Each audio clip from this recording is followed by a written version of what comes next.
Jaime, en momentos en que se sostiene Jesús Murillo Caram en la audiencia ante el juez de que no le han podido tumbar su verdad histórica, según él, mientras se encuentra tras las rejas. Bueno, pues tenemos estas declaraciones de Alejandro Encinas en Palacio Nacional en la mañanera. ¿Cómo viste la presentación de Encinas y con qué cierras, maestro?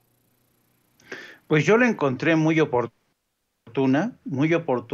porque es evidente que después de que se conoció el pasado jueves, cuando se le presentó a la familia, cuando se dio a conocer a la opinión pública este reporte, este informe sobre de la Comisión de la Verdad, el primer contraataque de periodistas, medios convencionales, el propio Murillo Karam en su comparecencia, aseguraron que no había nada nuevo, que básicamente la verdad histórica que planteó Murillo Karam se sostenía.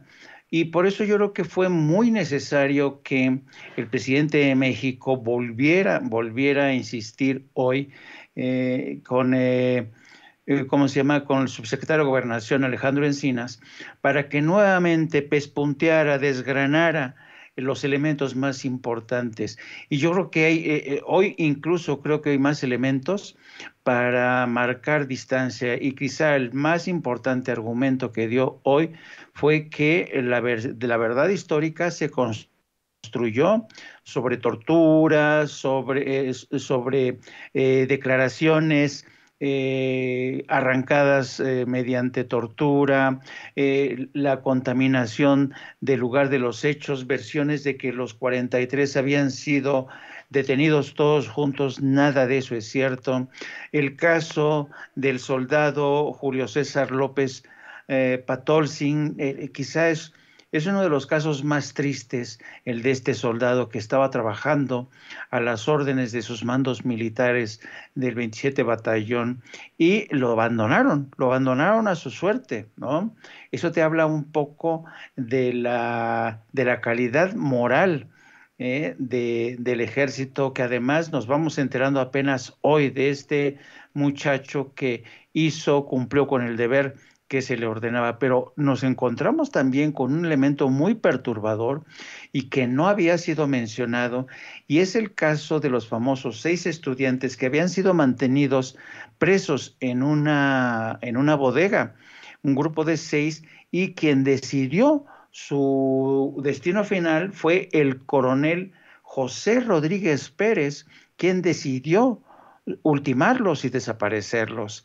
Entonces, son elementos que por primera vez te dan una trama de un crimen de Estado con nombre propio. José Luis Abarca, que se encuentra entre quienes participaron, el grupo, los comandos de Guerreros Unidos, policías municipales, elementos del ejército mexicano, un alto mando militar, este coronel José Rodríguez Pérez, Julio César López Patolcin, el gran olvidado, y por supuesto los muchachos que no se sabe dónde están todavía. En su informe, Encinas concluye que hay que seguir buscando, pero esto sabes, es porque yo escuchaba a gente como Ciro Gómez Leiva en este intercambio áspero con Pigmenio Barra, diciendo que no había gran diferencia entre el informe presentado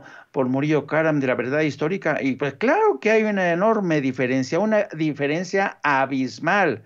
Aquí se reconoce que altos mandos del ejército, se reconoce que hubo conciliábulos en Los Pinos para decidir la suerte. Se actúa al más alto nivel del Estado.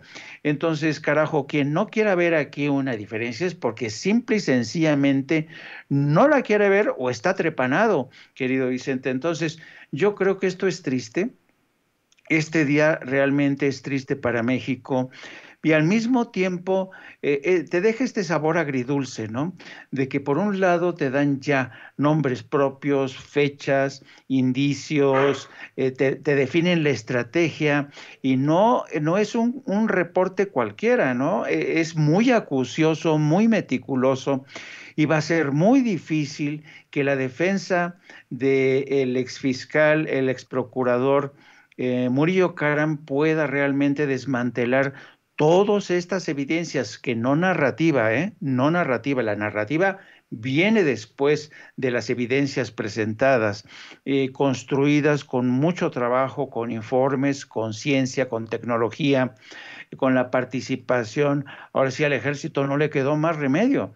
Tiene que admitir las culpas, porque de otra manera, como decía el presidente, si el ejército no reconoce, no acepta que cometió un error, ya sea por omisión, ya sea por negligencia, ya sea por sus vínculos no confesados con el crimen organizado, es necesario que el ejército mexicano aclare, esclarezca, que diga todo lo que se sabía, hasta qué punto, por ejemplo, el secretario de la Defensa, el señor Cienfuegos, estaba informado. Yo tampoco puedo creerme en este contexto, si se decidieron Los Pinos, no me puedo creer que el presidente Enrique Peña Nieto no estuviera informado. Yo recuerdo que cuando yo, me acuerdo en ese mismo año, en el 14, cuando yo viajé de Washington a México, le pedí una entrevista, un encuentro off the record al entonces portavoz de presidencia, Eduardo Sánchez, y le insistí con este tema en una reunión que yo tuve con él en Los Pinos. Digo, ¿de dónde sale esto? ¿Qué está pasando en Guerrero? Pues Eduardo me lanzó una serie de teorías que evidentemente falsas por todos los lados, ¿no? Y te das cuenta de cómo el Estado mexicano les mintió a todos. Y contaron, por cierto, con la entusiasta colaboración de periodistas que prefirieron callar, no cuestionar, no insistir, no acompañar a los padres en este viacrucis. Y a los padres se les tildó de locos, revoltosos, comunistas, integristas, que no controlaban a sus hijos.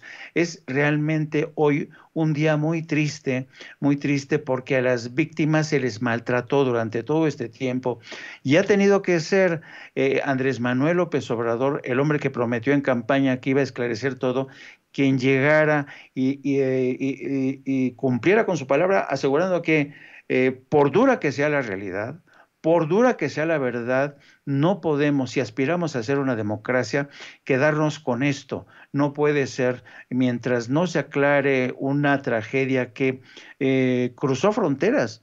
El caso Ayotzinapa estigmatizó a México, puso al Estado mexicano bajo sospecha. Entonces, yo creo que es un gran avance, duro, doloroso, pero es necesario, querido Vicente. Así es.